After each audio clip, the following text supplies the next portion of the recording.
What's good, y'all? We're back with another video, man. I'll be excited to come home and do these for y'all, man. I really do, man. Yeah, so today we're going to react to Socialism versus Marxist, Richard Wolff. Socialism versus Marxist. So there's a difference between socialism and Marxist. So we're going to learn this today. As a capitalist, as a conservative, I want to try to understand a different perspective that is my own. I'm just playing. I'm in the middle. So I lean on the conservative side and the liberal side and the progressive side. So look, I want to hear a difference of opinion from my own. And I think that's what the problem with America, man. We are not trying to listen to everybody's opinions, and we need to listen to other people's opinions. We need to give other people a chance. And that's what I'm going to do today. So y'all subscribe, turn on post notifications. I'm going to give y'all a bunch of reactions. In the past 7 days of reactions, I've given y'all 29 reactions. I'm going to keep going. I'm going to keep punching these out for y'all. I love y'all. So let's hop right into it, man. No time to waste. Let's go. Delineate, drop. Hold on a second. I'm going to go back a little bit. There we go. Is there a nice way to delineate, draw a line between Marxism and socialism, or if Marxism is kind of a part of socialism? Can you speak to, like, maybe try to define once again what Marxism is and what socialism is? Right. Marxism is a systematic analysis heavily focused on economics, and as I said earlier, devoted to mostly a critique of capitalism, and that's its strength. How it does that, how it poses the questions, how it analyzes the way capitalism works. That is really the forte of the Marxist tradition. Now, I want to talk about that, right? I find that very interesting that most of Marx, he was only a critic of capitalism. It's almost like he saw nothing positive about capitalism. That to me is weird, because every system, first of all, it has been the most effective economic system out there. And I understand the flaws that he saw in capitalism. But I just wonder, somebody who has a strong critique of something without anything positive to say about it, to me, sounds like a biased source, you know? So, like, I'm always curious about when Marxists talk about socialism or Marxism. I'm curious to know, do they understand the other side of the argument, right? I would say yes and no at the same time. I feel like they don't understand, like, the innovation, the progress behind capitalism. They don't understand the question that capitalism keeps posing towards Marxism and socialism. What would it cost to do this? And what is it going to take for us to get it done?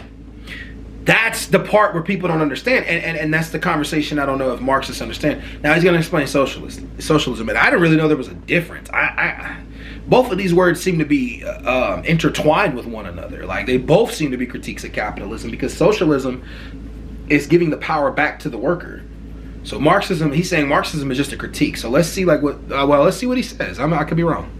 Socialism is a bigger, broader tent within which Marxism figures. It's there. Okay. So that people who aren't Marxists are nonetheless aware of Marxism, like it more or less, study it more or less. But it's a broader notion that I like to use this sentence to describe.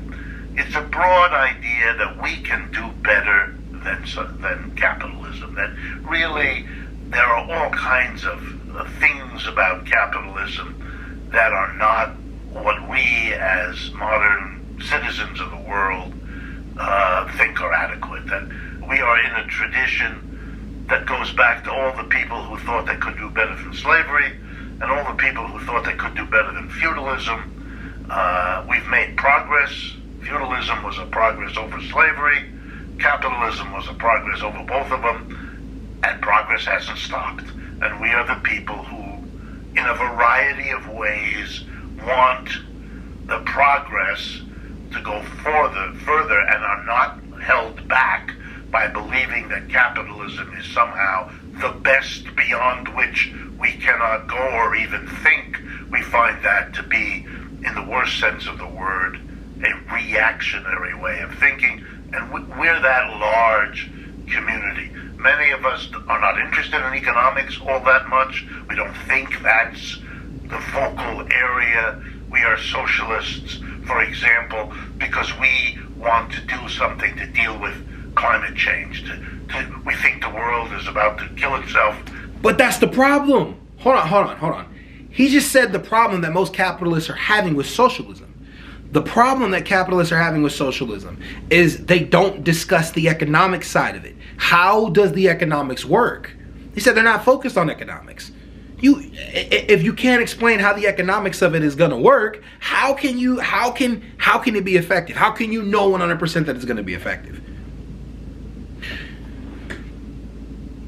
I understand what he's saying when it comes to climate change, that they want to understand, that they want to figure out how to take care of the planet, right? That's what socialists are on. They want to figure out how to take care of the planet, but you have to know how much is that going to cost and what is it going to take.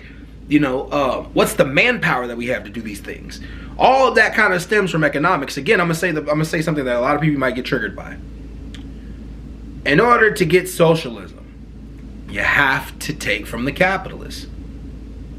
And I think that's the part of the economics that's the argument that the economists, that's the argument that capitalists are having against socialism. But let's keep going. This is good. I like what he's saying though. Physically, and we want to take steps with other people to stop that, to fix that, etc., etc. So that's for me a kind of difference. It's a little difficult to say because there's no other figure like Marx that has an equal impact, an equal place within the broad socialist tradition. And the only tradition that comes close might be the anarchist tradition, but that's very specialized, and that's a whole other kind of conversation. And whatever you say, the influence of the great anarchist thinkers, Kropotkin, Bakunin, Sorel in France, and others, still doesn't amount to the impact that Marx and Marxism have had so far. That could change, but I mean, up to this point, that's the, I think that's a way of understanding the relationship. Yeah, that's an interesting thing. It's interesting too. I'm gonna say this before he goes. Yeah, that's interesting. We both said that's interesting. But it's extremely interesting too. Most of the anarchists follow Marx and socialist. They genuinely do. They follow a lot of pattern of, they follow like the same studies. Like a lot of the anarchists have read the Communist Manifesto. A lot of anarchists read a lot of Marx's work. They critique. They speak out a lot of Marx's work. A lot of them read Lenin's things. Lenin. A lot of them are philosophers too. But I don't know, man. I'll do a reaction one day to anarchy too, because I'm actually very interested in anarchy. I've never tried to understand it, but I'm interested in it. Like, I know that sounds weird. I've never tried to go into it and dive about it, but I'm gonna do what I can to figure that out. But yeah, that's interesting. Okay, let's go. But I do know, but I know this part of it because I've seen people say things about it on TikTok, and all of them have read. They all have Marx's books, most of Marx's books, and Lenin's books, and I don't know. Let's keep going. Some of the ideas within anarchism, and of course, it's one of the more varied disciplines. Right? There's such, maybe by definition, such variety in their thinkers, but they kind of stand for a dismantling of a power center, and that, if not equates, tends to rhyme with some of the ideas of socialism. Yeah, exactly. Absolutely. I just said that. You have the, there's a whole train of thought in socialist ideas and in Marxist ideas that uses the phrase, quote, the withering away of the state. That's a quotation from Lenin.